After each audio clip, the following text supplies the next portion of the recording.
ئێمە 131 پرسیار کە ئاراستەی حکومت کرابوون وەڵام دراونەوە لەلایەن حکومت کە لەلایەن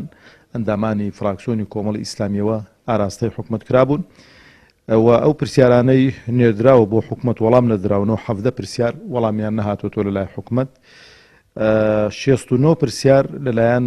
پەرلەمانەوە نەنێردراون بۆ حکومت لەلایەن دەستی سەرۆکایەتیەوە و بانگهێشتی وەزیرەکان بۆ پەرلەمان بۆ لێپرسینەوە پرساندن واتە لێسنەوەی مەتمانە ئەگەر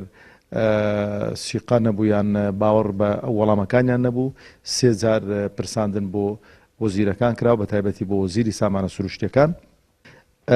لە ئەو خولەدا ئێمە ئەو بەڵێنەی کە بە گەنجانماندا بوو کە هاوسەرگیری بکەن چل لەو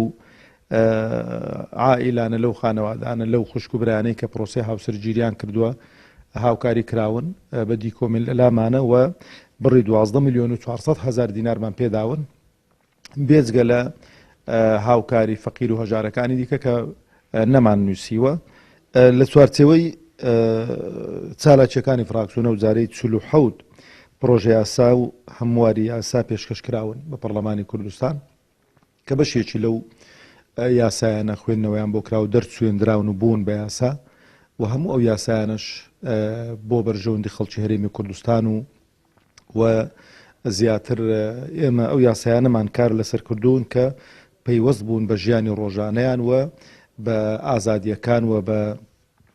ڕێزگرتن لە تاچی کوردی ئەوجا یاداشت و ڕوونکردنەوە و بەیاننامە و داواکاری فراکسیۆن لە خلالی ئەو